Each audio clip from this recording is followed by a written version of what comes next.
Hello, Cooper Glover, 1972 here,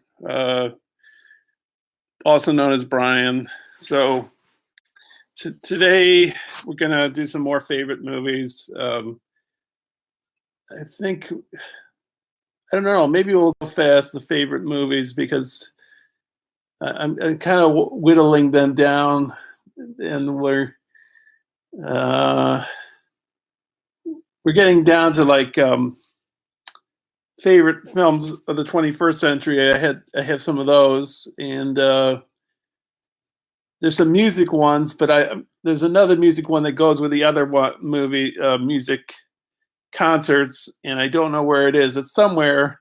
I think it's in one of the honorable mention piles. But when I find it after that, I'll show my music collection, which I basically like all of it. So um, in a way, I'm kind of stalling for time because nobody's on.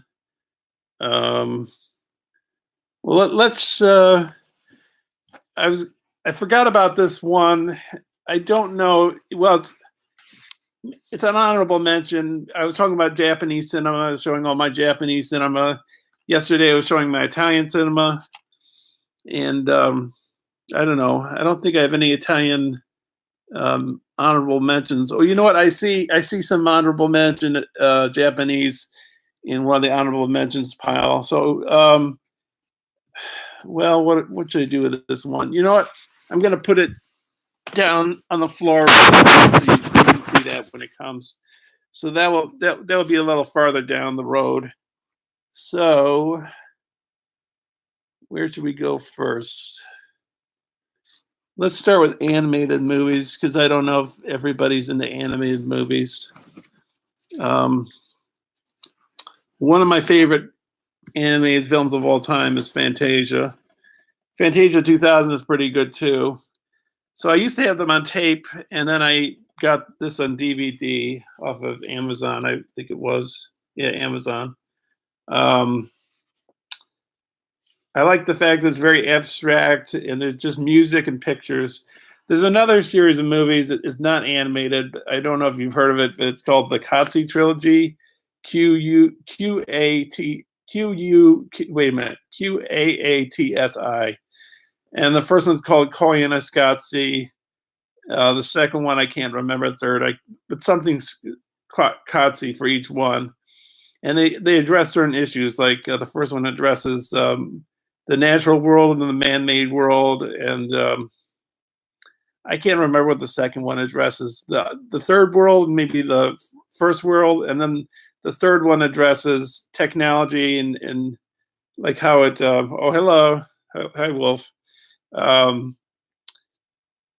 third Qatsi movie, I think, addresses like technology, maybe how it divorces us from reality. I don't know, something like that. The director of the Qatsi trilogies was a priest. His name's Godfrey Reggio. The first Koyaanisqatsi was direct. The music was done by Philip Glass.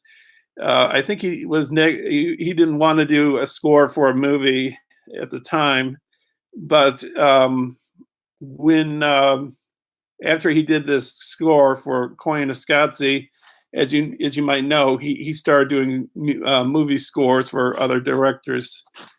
But that's sort of digressing, but yeah. So first thing I showed Wolf is this. We're talking about animated movies. Oh, somebody. I don't know if Wolf's on anymore because it says 0 people. Well, I'll just keep going. So yeah, so Fantasia, and they're kind of abstract in a sense, and great. I like classical music. Oh, you're still here. Okay. Maybe I'm not seeing it correctly because it says 0 with two pictures of people on it, and this is zero next to it. I have no idea what it is. So maybe there's more people than Wolf watching that I don't know about. So, well, there's one. One came on. Maybe it takes a second to recognize that there's someone on here. I don't know. But anyways, Fantasia, I like the use of classical music. I used to listen to classical music a lot for like 5 years. Um, that's all I would listen to. Now I listen to rock and jazz, not all jazz, like modern late 50s jazz to like early mid late 70s jazz. I like jazz as kind of experimental avant-garde, you know. I like some new jazz too. But that's what I gravitate to these days. And then another animated favorite of mine, another Disney movie, is Alice in Wonderland. Just how artistic this is, how unique it is, you know, compared to the other ones. Not that other Disney movies are bad or anything. It just um, it's very um, just very artistic, you know, just well unique in a sense, you know, because it's kind of ridiculous the story, you know, the characters and all that, you know. So I really like that, and then we get to a few other Disney movies. Dumbo. Um, the Dumbo.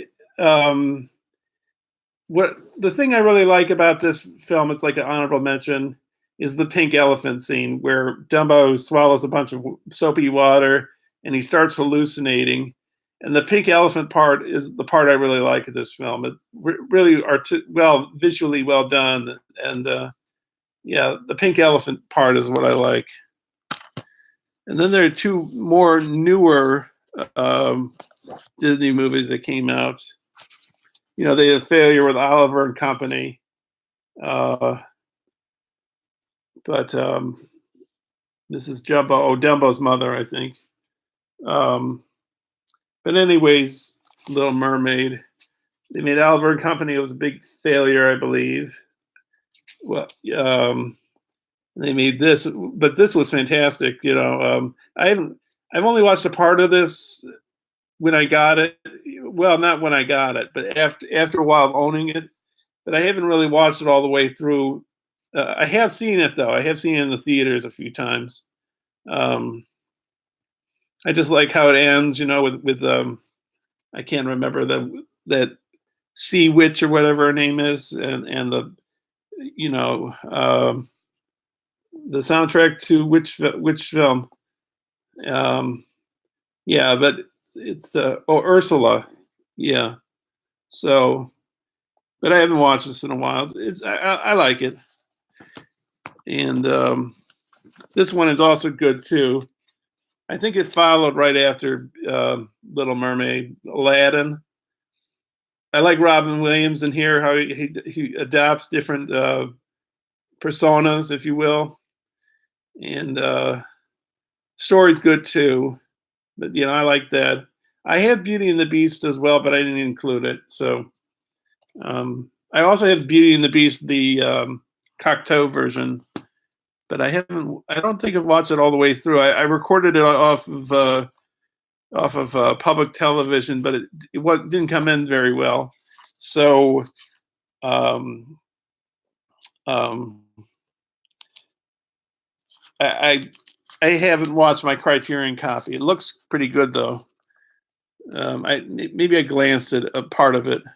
Sometimes I do that. Sometimes I'll buy a movie and then here and there I might just glance at a part of it or like fast forward through it just to experience it, if you will. You know, somebody else is on now. All right, so second Pixar I like a lot is oh wait, the first rather. The first, I'm sorry. First is The Incredibles. I love this movie. I've watched it quite a few times. Um, oh, you saw it 40 years ago, huh? Yeah. I haven't seen it in quite some time. Maybe a few decades ago. I don't know. I have to watch it again at some point. I don't know when, but The Incredibles though. They've I thought I had another. Oh, there are two other Pixar movies. They're in the honorable mention. Oh, four people now, five people. Honorable mention. These are the two favorites. So The Incredibles and the other one I'll show you. I just loved how they upped their game with the movies they made. It wasn't the case with like Cars 3. They sort of lost their footing a little. I mean, it was sort of like, oh, hi, Eric. With Cars 3, it's sort of, I like the starting, I like the ending, but the middle of it kind of sags for me. And after a while, oh, hey, Jace. Oh, Jace, I mentioned in my previous, I think it was my previous stream, I was going to show my favorite Westerns. So I'll put that in this stream so you can see them. Maybe I'll do those next since you're here. But anyways, Incredibles, I really love how they portray the humans and the James Bondish kind of, Goldfingerish, diamonds are forever kind of action to it, and the score by it doesn't say here, Giacomo, whatever his name is. It sounds very much like a John Barry score to a Bond movie. So it mixes, superheroes and like James Bondish elements to it, and it's visually dazzling to watch. So the other Pixar I like a lot is Up. Just it was a tearjerker at the start of the film, like maybe it's the first 10 minutes or the first 20 minutes, but yeah, it's a tearjerker at the start, and it's a tearjerker at the end, and again, a lot of fun to watch, visually stunning, to watch. And I think this is there's two films that I think are good concerning elderly people. This is one of them, showing that even though they're elderly and they feel a bit depressed because things are they can't move around as much maybe, or whatever, they can feel good, they can take adventures. You don't have to give up on your dreams. You can make things happen. You don't have to feel like it's the end. The other movie I don't have, but it's a documentary about elderly people singing rock songs. It's called Young at Heart. Young at Heart, very good. A tearjerker as well. Let me get to those Westerns now.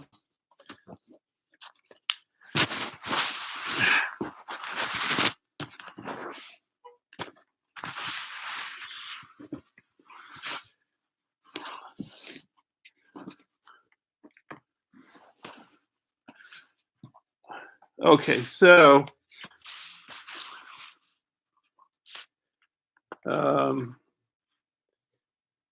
I like Monsters too. I don't know if I included it. Oh, I guess it's over there. I should have included. Well, maybe I'll put it in the honorary mention pile when I get over there. That might be another day. I'm going to try to make these hours, this stream about hour long each. So, but anyways, the first is Great Silence by Sergio Corbucci with Klaus Kinski and I don't know how to pronounce his name, but Jean-Louis Trignot.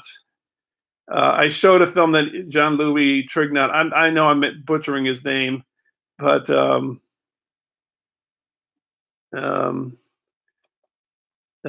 was in The Conformist by Bertolucci, and that's one of my favorites. And he was also in the Colors trilogy in Red, which is my least favorite Colors trilogy. Not saying that I don't like it, but it's the least favorite. It's a pessimistic movie, and I like pessimism. I like depressing movies. I like optimistic movies, but I think this fits the movie, the depressing ending, and it comes with I think, an alternate happy ending. I think, and you have Alex Cox talking about the film as well, and I think it was one of the first times they had a biracial couple as characters in a film. I could be wrong though. So now we get to Sergio Leone, two of my favorites. Well, I actually had three. But the Dallas trilogy, this is one of my favorites. For a few dollars more. Um,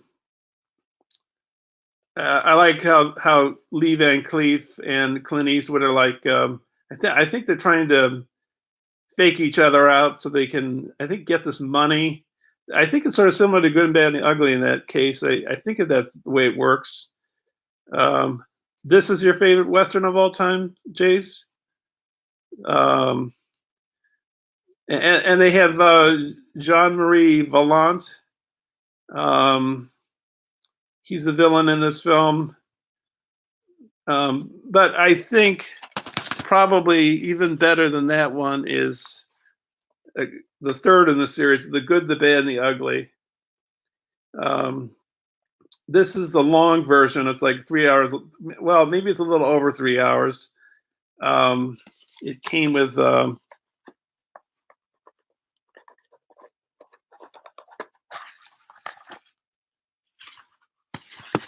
it comes with some postcards.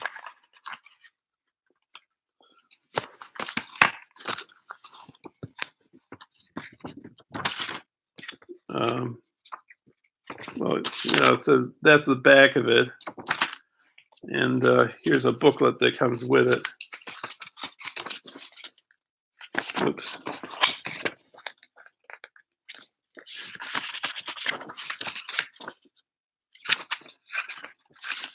I don't really care for Fistful of Dollars. It's a remake of Yojimbo. I love Yojimbo, but Fistful I can't get into. I think I saw another film that was based on Fistful. I think it was Billy Bathgate. I think that's another adaptation of Fistful. And I think Sharon Stone did The Quick and the Dead, which I think was another adaptation as well. So you got, I think that's Italian. And you got German, I think. I think that's German. Of course, the English, American or English version. I think this is Japanese. And either French or Spanish, I don't know. I think it's French, maybe.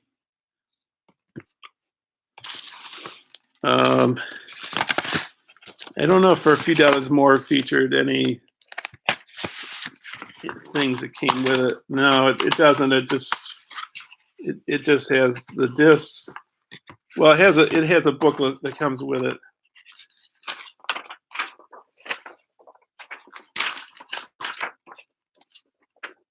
So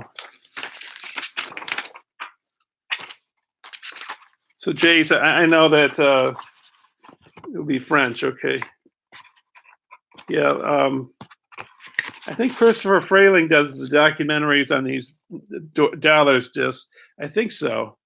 Well, I think he's on this one at least. It's kind of hard to read. I think it's Christopher Frayling, though.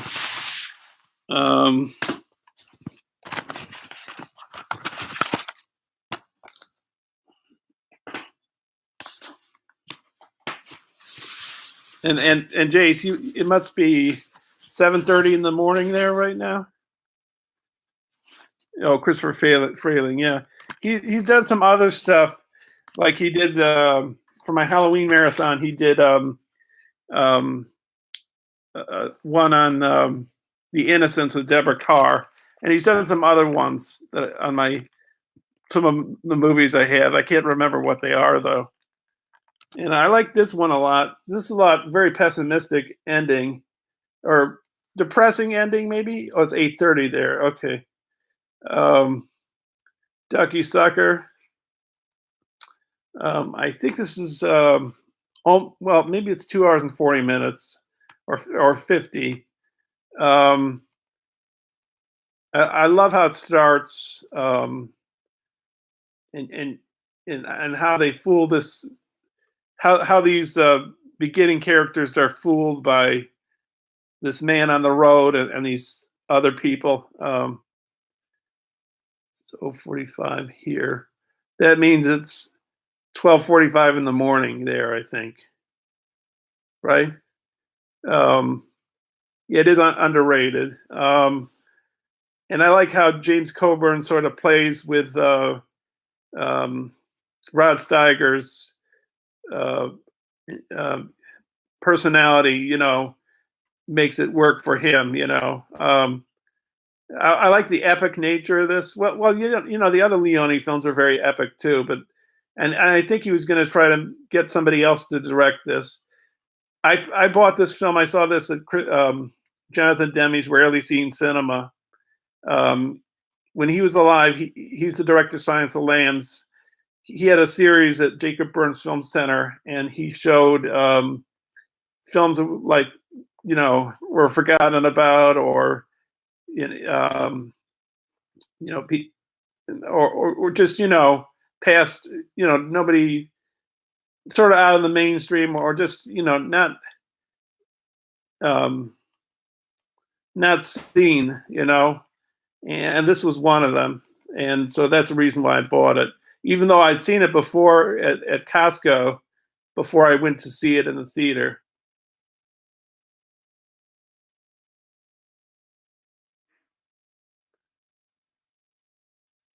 Um, that's the one where Steiger reckons he just stopped and said, "What kind of?" That quote is in the movie, right, Wolf? Yeah, but really good movie. Another great one of Leone's, and then um, another really good, great western. Won Best Picture when it came out. Winner 4 Academy Awards. Unforgiven.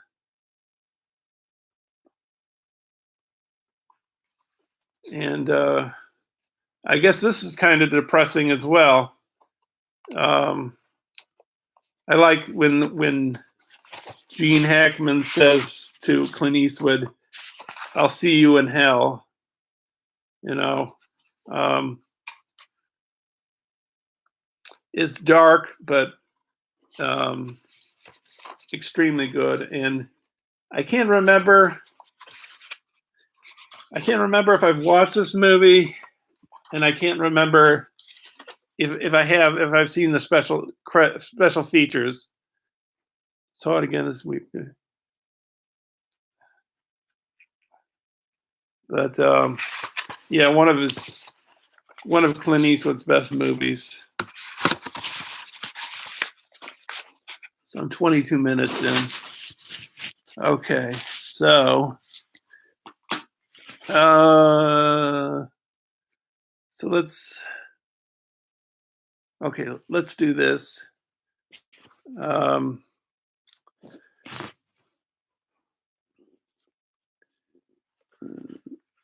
I haven't watched this film in a while. On the Waterfront with Marlon Brando. Marlon Brando is one of my favorite actors of all time, along with people like Robert De Niro. And there are other ones around the world like Toshiro Mifune, Marcello Mastroianni, Takashi Shimura, maybe Alan Delon, Klaus Kinski. I don't know, but Brando is a fantastic actor, and I think even with him and De Niro, like, and maybe Meryl Streep is in this category where they can be, even if they're in a mediocre film, their presence um, lifts it up a bit. Um, but this was concerned, I think, like these, were they dock workers? I can't remember, but Terry, was that the name of the character? Yeah, Terry. I can't remember the last name, but yeah, he loves Eva Marie Saint. I think Carl Malden's trying to help him out, and he's got that great speech in the car where he says, "I could have been a contender." So I can't remember if this was a tearjerker with me.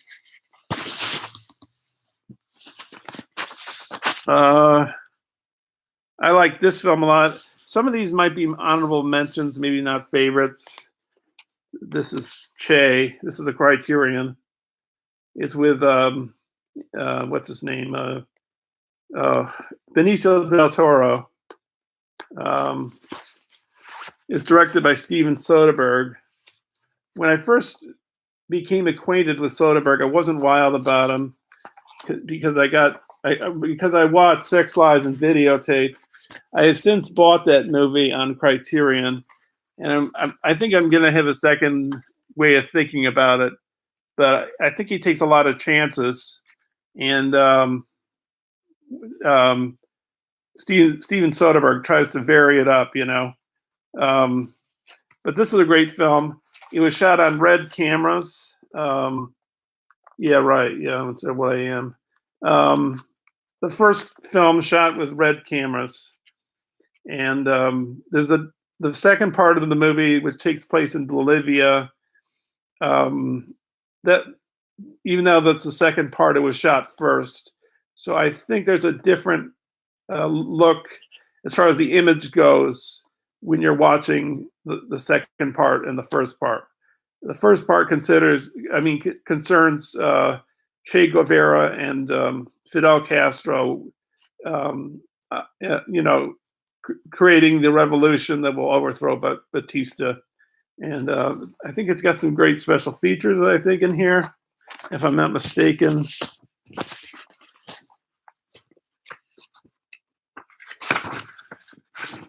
I think that's him in Bolivia there. He does a great performance of Che Guevara. There's some footage of him at the United Nations. Not all of it's Che. It's Benicio del Toro. It's not the real Che Guevara. Some people told me that Che Guevara, he's like idolized, but he wasn't really a wonderful guy, and I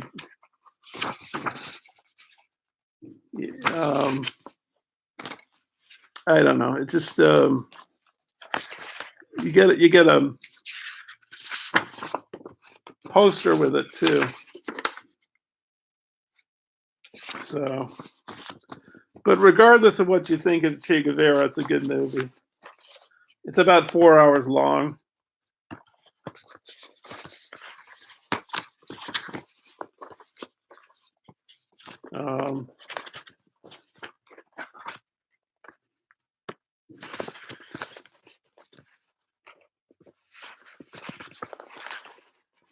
Yeah. Some people told me that Che Guevara is not really that wonderful a guy. Maybe it's sort of like the worship of Mao Zedong in the West. And if you saw what he was doing in China, torturing intellectuals and older people with the Cultural Revolution, you have a completely different idea about him. I don't know if Sasha's on because I was going to show some Bergman and then show some German movies and some favorite films. What I think are some of the best films of the 21st century and Kubrick movies. Yeah, Mao was worse. Definitely, yeah. Let me just stall it a little by putting this in. Terminator. I showed the Terminator 2 before that. I like Terminator 2 more than the first one, I think, but I still like this one.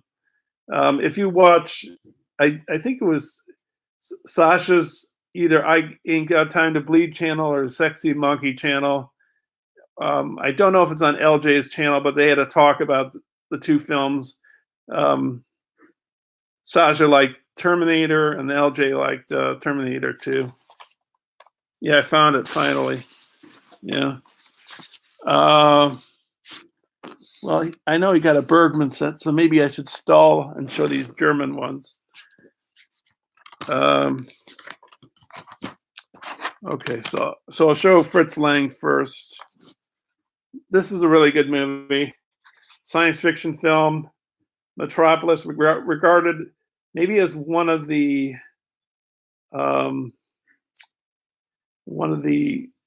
greatest German films ever made. But when it came out, it was a financial failure. I think it's a really good edition you have here. This is the Kino edition. It's got a 41 minute documentary on the making, featurette, the digital restoration, photo galleries and audio commentary. It's a nice thing to have. They keep coming with restored versions of Metropolis. Like this is a little bit more restored than the previous version, but now they have another edition where they found some footage, like in some closet in South America, and they found more footage. I'm not going to keep buying and buying and buying. It's an endless cycle.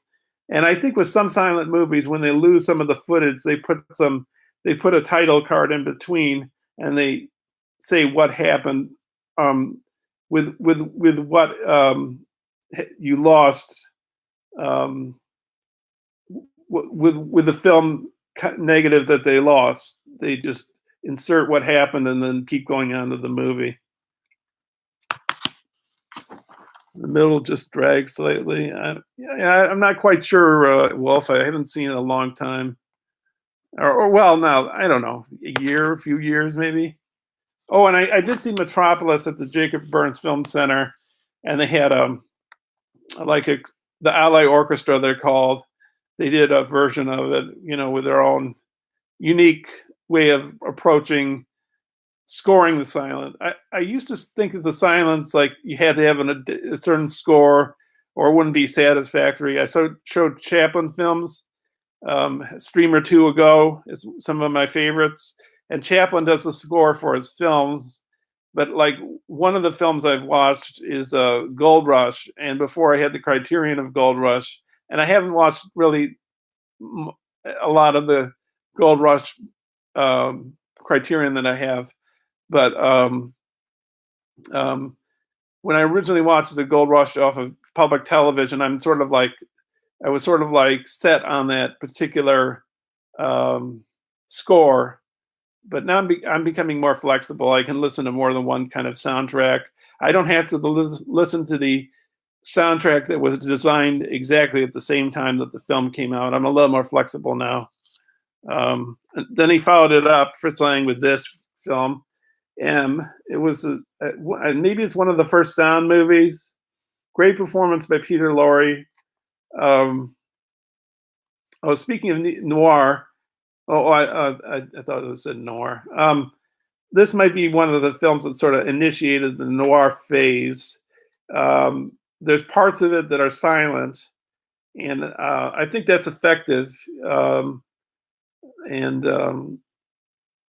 Maybe it was if I mean the right word, a harbinger of times to come with the Nazis. There's another film I have of his.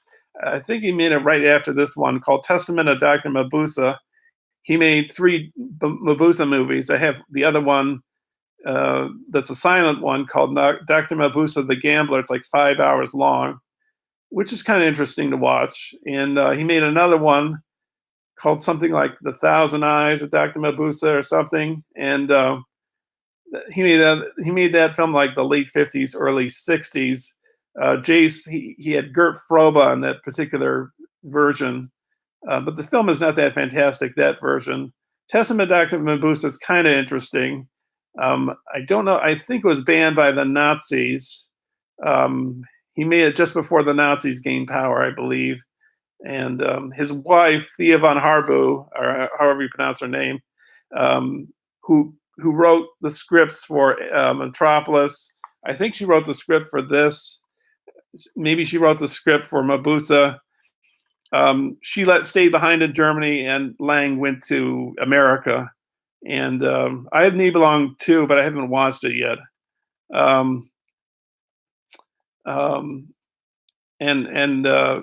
So she stayed behind in Germany when the Nazis took over. And there's a lot of controversy as to was Lang really a Nazi sympathizer or not, so there's that. So now I get on to, I was going to do Werner Herzog, but the box set's over there. I'll have to do them another time, I guess. The second German director that I like is a director named Fassbinder. This is a box set I have. He was a good German actor. Yeah, Goldfinger. Yeah, the thing with Goldfinger, I maybe it's on the Bond box sets, and it's the case with what's her name in the first one, um, woman where I was just looking. He says Ursula Andress. Both of those voices were dubbed. Those are not the voices of Gert Frobe and Ursula Andress.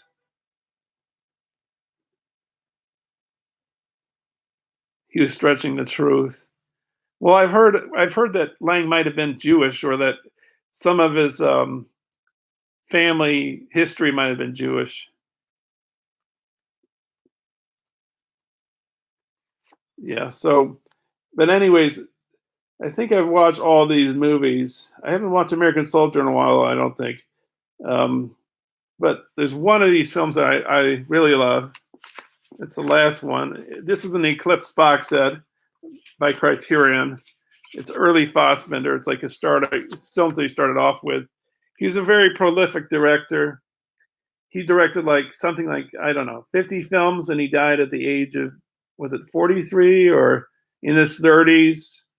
He started off directing like maybe 3 films per year. And one of the secrets to why he could direct so fast was he didn't change a lot of locations when he was making a particular movie. So this is about a film crew. It's also a film like about boredom, indulgence. They were holed up at this hotel in, I think it's Spain.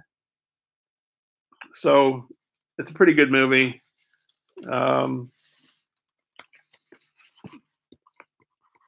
so if I can get this back in here, well, I'll do that after I get off the stream.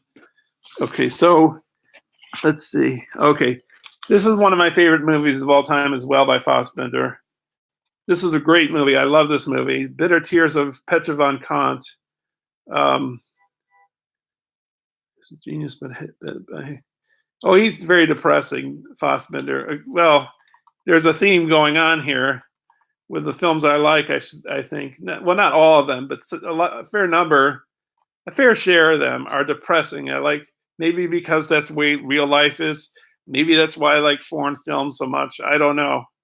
I mean, not that I don't like films with happy endings or big budgets with explosions and, good looking people and, slick special effects and all that. But, this is, I like to see reality as well. This woman, Petra von Kant, she's a fashion designer. She's played by, what's her name? I, I can't remember her name. Margit Cartenson, and she falls in love with this young woman called Karen, played by Anna Shagula. I'm probably murdering that name. And she meets her through a mutual friend. The whole film takes place in Petra von Kant's bedroom.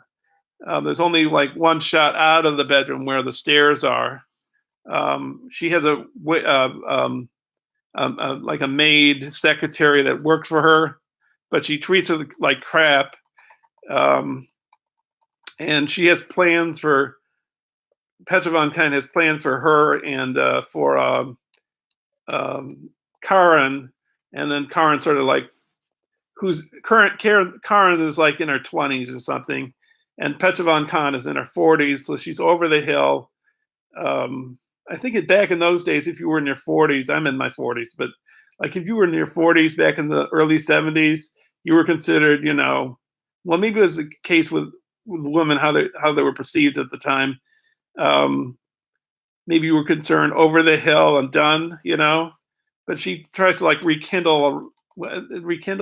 I don't know, like bring something to life with a romance with this Karen, but she basically she comes and visits her one more time after they meet, and then basically leaves her, and then she basically has this nervous breakdown, Petra von Kant, Um, and she there's like the whole cast is women. There's another there's her daughter that comes and she acts very immaturely before her daughter, and her mother comes, and yeah, so really good movie. I highly recommend this. And then the other film he made, it's a science fiction film. It's the only science fiction film he made, um, and I'm trying to guess the length of it. Maybe it's about 3 hours and a half. It was he made a few movies or miniseries. I think he made more than a yeah. He made Berlin Alexanderplatz, which I have. It's like 13 hours maybe. Um, so I guess I like that. And I bought another one recently. Um, and the one that was just released by Criterion is 8 hours make a day. Don't make a day. Eight hours don't make a day. So I've yet to watch that. And then I have Merchant of All Seasons. I have that one. It is a pessimistic ending, very downbeat ending. And you have Fox and his friends with Fassbinder as Fox. Fassbinder starred in some of his films, and that is depressing as well, of course. So, but this one, well, yeah, I guess this would be depressing, and it's very interesting. This is sort of the Matrix before there was a Matrix. You know, about like it's Marie. I think I saw Marriage of Maria Braun. I know there's it's called the BRD trilogy. It's out of print by Criterion. Um, I might try to snag that. Maybe I will. But World on a Wire. Um, it's like, you know how the Matrix, the world we might be living in might be a simulation. Like we're part of a computer program, and all these weird things happen to the main character. Um, and there's another world. Well, I don't want to give it away. He's programming this artificial world inside a computer, but there's bigger questions that come out of it as well. So I recommend this. Let's see, where do I go next? Let's see. Okay, so we'll go with, because I don't know if Sasha's here, and I know he bought some Bergman recently, and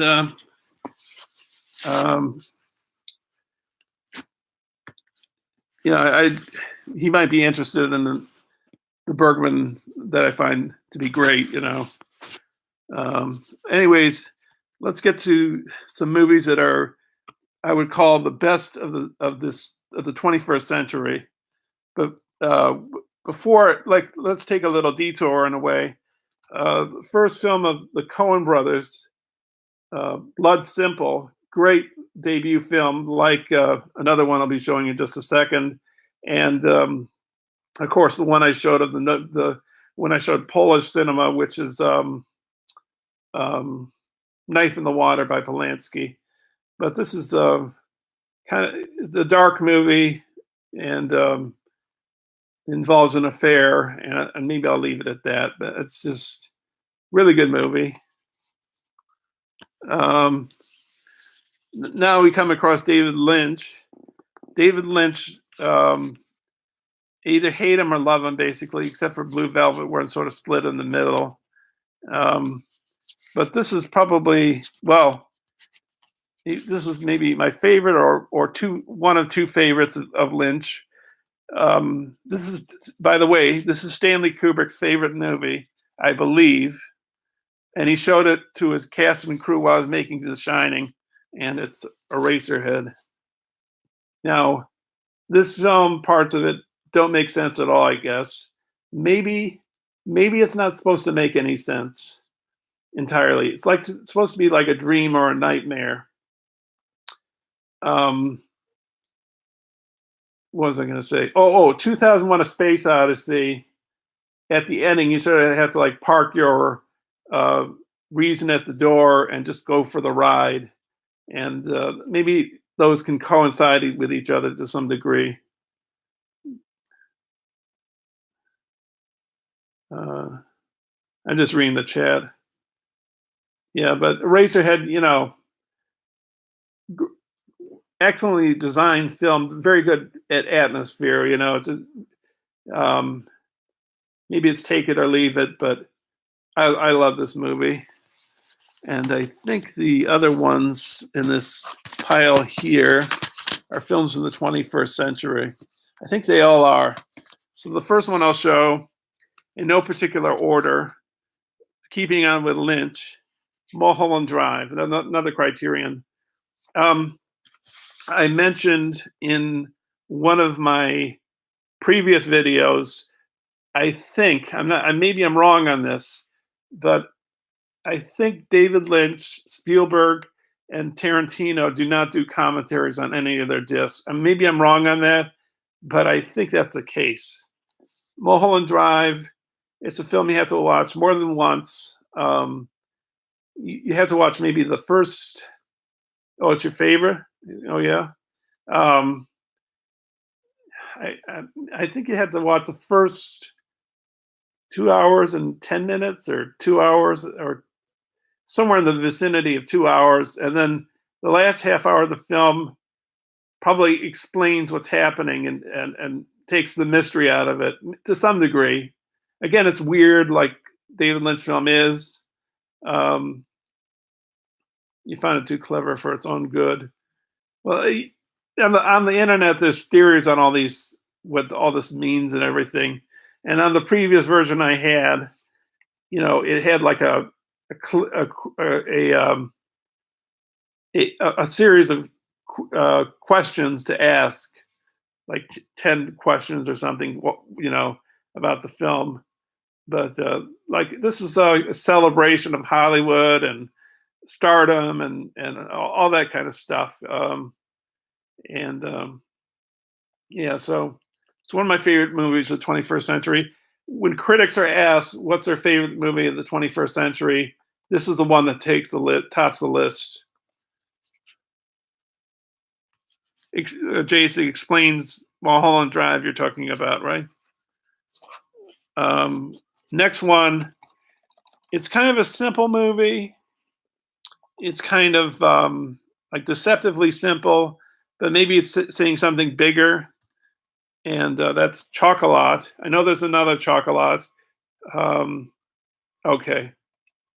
Maybe I'll try and take a look at that, Jace. Um, it stars Juliette Binoche, Johnny Depp, Judy, what's her name? Judy Dench. The director's Lena Olin, who's the director's wife, Alfred Molina. It's like this repressed town in France, and how this woman comes in and liberates people through eating chocolate, opening up their sexuality, opening up their liberal side. I think it's like a metaphorical tale of like people like liberating themselves from being repressed or whatever. I think I think there's something more to it than just a tale about a woman that comes to a town and serves chocolate to people. It's much more than that, I think. Um, this one, maybe it's in the top three of critics' best films of this century so far, and this one I think would be my number one for this century so far. This is There Will Be Blood by Paul Thomas Anderson. I love Daniel Day-Lewis's performance. This over-the-top oil man will stop at nothing for money, and the way he treats his son, the way he treats somebody who claims to be his brother, um, the way he tries to get like possession of some land, and the way he has to deal with this preacher named what's his name, Eli Sunday, um, and the great violent ending, and the great Brahms concerto at the end. Just a beautiful, tragic movie. Well, tragic? Nah, I don't know. Well, some just shows like very good character representation of a person like this, I guess. This was like number 2 for me. I think this is in the top 10 for critics. Yeah, I think it's in there. Um, No Country for Old Men by the Coen brothers. Oh, another favorite of Coen brothers I have, but my uncle has it right now, is Fargo. I have the Shout Factory of that. But anyways, No Country for Old Men. This is kind of innovative because I'm not sure Rogues Electric Eureka. Oh, I never heard of Eureka. Um, oh, it is okay. Um, so No Country for Old Men, like you see things after they happen. I think that's one of the things about this movie. Like in a regular movie, you'd see the story, but in this particular movie, you see the aftermath of the scenes. Um, the only film I can think of that's similar to that would be maybe Antonioni's La Ventura, in a sense. Maybe I'm with that. The book is good. Yeah. Well, the guy that wrote the book, what's his name? Who wrote The Counselor? Um, what's his name? The guy that wrote The Counselor and wrote the book. Wrote this book. I can't remember his name. Cormac McCarthy. Yes. Um, when I saw The Counselor, I thought that was an awful movie. Um, Maybe he can write a great script in the future. I'm not sure, but that was just a terrible, pretentious mess of a movie. Um, so now this is a really good movie, regardless of who Mel Gibson is as a person. I think this is a really well done movie. Apocalypto. Yeah, it's terrible. I think. Yeah, I agree with that. Um, this is about like the twilight of the Mayan period, um, and just before the Europeans have come to conquer the new world. And it has a commentary. I haven't listened to it yet. I think there's some special features on here, um, but really enjoyable action movie. And they speak in the language, dialect, or whatever at that time period that the actual people spoke, just like Passion of the Christ. And Passion of the Christ, by the way, I'm not really wild about it. I think Last Temptation of Christ was better. I thought Pasolini's Gospel according to St. Matthew was a better Jesus movie.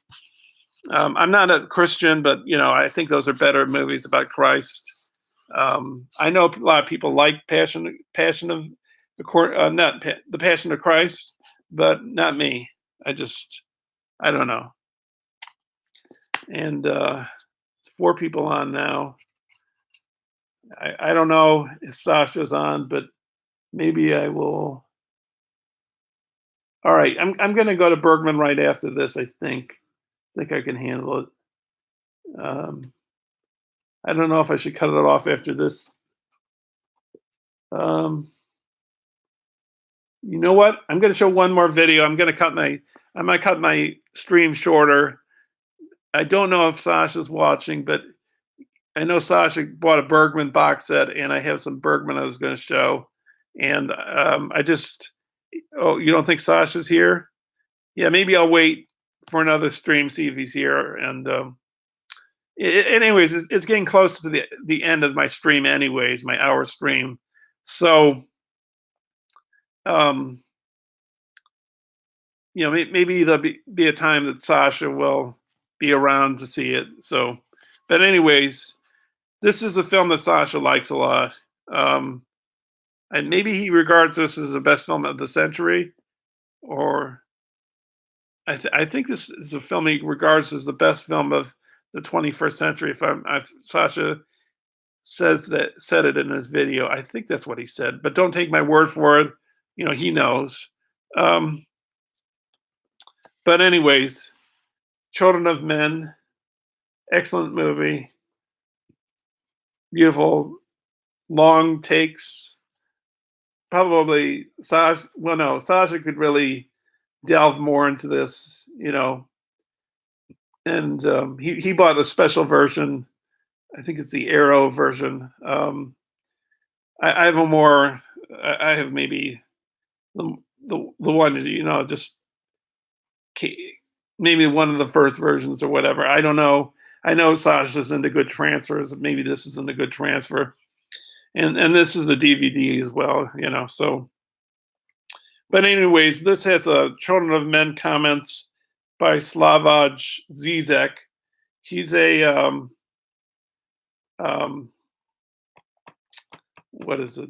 Hungarian, or he's from somewhere in Eastern Europe. He makes an appearance on this. You can see him on YouTube, and oh well, Wolf. I did see a notice on my phone that he was having a stream, and then I looked on YouTube. I finally found a YouTube page, but it said the stream wasn't going on or whatever, something like that. Slavoj Zizek or whatever his name is. I have another film I'm going to show in the honorable mentions. It's called E2 Mama Tambien.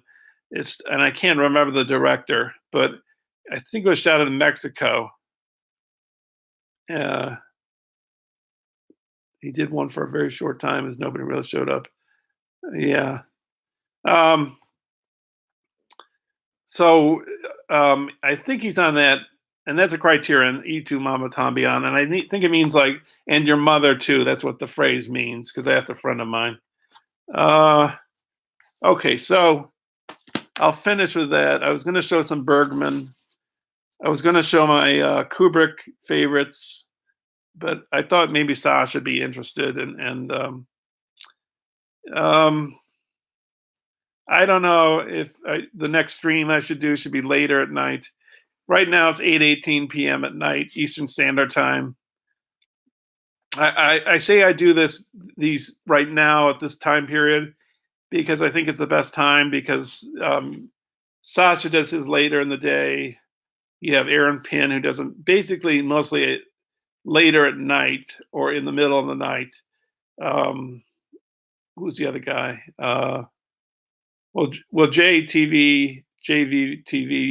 I think he does his here and there, sometimes in the afternoon or evening. Somebody else I'm forgetting, I think. Some other stream, I can't remember. There's somebody else that has a stream. There's Aaron, there's Sasha, Jay. Oh, CP. CP usually does his maybe around this time now. But all right, so enough chat. Thanks for watching, everybody. Thank you, Jace. Thank you, Wolf. I don't know who else was here. Let's see. I see Jason Wolf. I'm just scrolling up for a second here. I did see somebody else in the chat, but maybe he's been maybe taken off or whatever. All right. So you guys, thanks for watching, and thank everybody else for when this becomes a recording, you can watch it as well. So thanks a lot, and I'll see you probably soon enough in another stream. Bye-bye.